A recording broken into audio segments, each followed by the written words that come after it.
Satsby Double J Kiriku baza kuba ari muri kino kibanza muri uno mwanya. Ladies and gentlemen, boys and girls, ndabaramukije kandi ndabifuriza umugoroba mwiza kuko ino video tuyifashe ku mugoroba turi kuri Win Club niyo tuza kuba turi uyu munsi ndaza kubereka ibiza kubera hano ni mu kibanza ciza cyane tuza kuba turi kumwe na Satsby Satellite ndaza kubereka ingene aza kwinjira muri kino kibanza tuza kuba turi kumwe na Double J tuza kuba turi kumwe na Kiriku muri kino kibanza tuza kubereka ukuntu ibintu byose biza kwipasa hano muri Win Club. Win Club yamaze kugurura kandi ubugira kandi ndazi ko muri benshi muri mu gisagara cha Bujumbura muri ko muradukurikira muri uno mwanya mutaramenya ibiza kubera hano ni munyaruke rero ni kuri Win Club ni munyaruke kabisa kuko umwanya no nyene nta masa yo kuraba umwanya. Amateka ya Satsby ni menshi turazi yuko akora ibintu bikomeye cyane kandi turazi ko afise Dunda na Buja FM uno ku itariki 21 c'est-à-dire quoi bizo ari ibintu bimeze fresh rero ndababwira ati munyaruke kuri Win Club nuno munsi kabisa umuntu akiri muhira abwire mugenzi wiwe ushire kuri stati ino video canke ugire share kugira ngo bamenye ati kuri Win Club tuzakuba dufise Double J tuzakuba dufise Kiriku Akili tuzakuba dufise kandi na Satsby kabisa ibintu zakuba bimeze fresh. Yo bro, karibu muri Win Club, karibu ariko uno mujini umugenzi wanje sana Capitaine de la capitale. Yes sir, in the place nkuko babibona ni muri Win Club mu kibanza ciza kimeze neza gose aho hagira habere amarorerwa ku bantu batarashika tubabwira uti munyaruke kabisa kuko reka ndakubaza ikintu kimwe murabirewe cyane. Merci beaucoup. Uri fiste swag bro. Nkuko nawe berewe bro. Ikintu umuzi ko Satsby cyane kubera Satsby baza ko bari hano. Bo Satsby ni umuntu ari cool mu bintu byose nubwo atamuntu uziza byose mugabo mu kibano mu bandi asanzwe abayemwo muri industry nibaza ko nigake uzosanga ahantu bariko baramugira ko commentaire. Nari nkabige ibintu bavuga ngo abasani bo mu gihugu cacu Burundi baragara uri kuramuraba Double J ukamuraba Kiriku niwe tuza kuba dufise hano nimwe nyene ko tuvuga ko buryo urabona ko ivyo bintu vyo kugara Satsby abifise.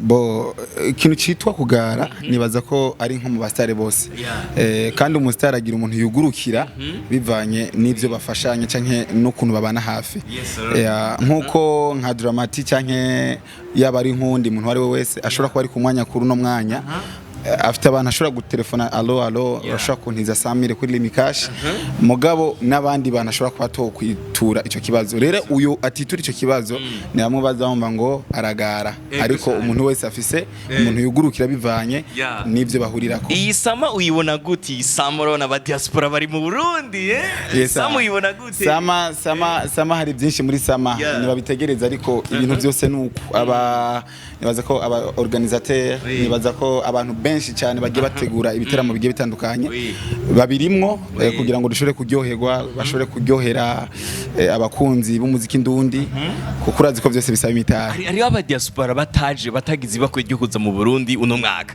bakiri hariye babwira ibintu bahomvye ibintu byinshi honyine nk'ahantu turi guys. Oh my god, nibaza ko kuri ico kintu waruvuze ngo cyo kubabwira ni benshi gose ariko ntitwokurirwa turavuga byinshi ahubwo gusa babwira aho bashobora guca kugira ngo babone ibiganiro byinshi byo kuko byinshi barabonera iwawe. Capitaine de la capitale nizere ko rero ibintu umuti muri Win Club kandi ico tutokwibagira kuno mwanya no gushimira kandi twongera tugakenguruka ku bantu bashobora kuba bateguye. Hari umuntu yambaye Empire Avenue kwa Satsby Empire oye bro ona bro Satsby ko njiani.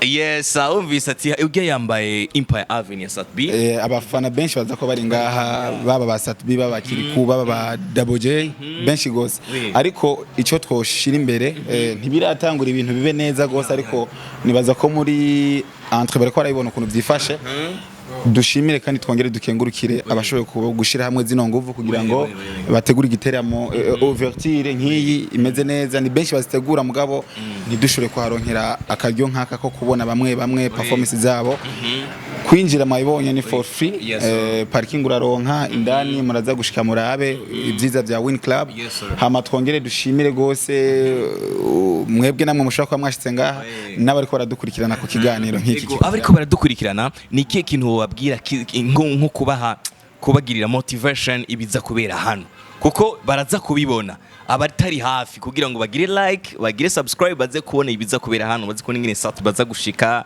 babona ingene Kiri kwaza gushika babona ingene Double J aza gushika biza kuba bimeze gute ni ibintu biza kuba biryoshe cyane na cyane cyane kuba abo bompo ko ari batatu ari abantu bahuza ari abantu bari hamwe ni ikintu vraiment cyo gushima gose kuba dufite n'abastari benshi badagira n'utuntu tubifu tutotuma aho bahuriye performance itogena nabi ni kuvuga baraza kubibona ubumwe buza kuba buri kuri stage ata kwinubana baza kuba bicaye ahantu hamwe bo byose za kuba ari sawa kandi muri bo baratahura akazi kabo n'umuntu wari wese umwanya arimwo ndinze ko biza kuba bimeze neza cyane. Of course reka ndagushimire bro reka ndagushimire kabisa Color design bad man. Color design karibu sana reka ushike kabisa karibu sana color design turacyariko turakira bamwe mu bantu baza kuba bari muri Win Club nababwiye ni club nziza cyane iri muri centre ville en face ya T2000 umaze guhashika uca winjira Win Club ni kibanza ciza kiri class indani hameze fresh ndaza kubereka indani ngene hameze s'il vous plaît gira like kuri no video kugira uze kubona ibiza kubera hano Sat Biniaza Double J niyaza Kiri kuniyaza biza ko bimeze neza cyane. Merci beaucoup gumana natwe. Ciao ciao. Reka jewe ninjire guys. Iyi ni Bujumbura. Iki ni gisagara ciza cyane camata nubuki. Win Club. Let's go guys. Merci beaucoup. Nitwa Capitaine.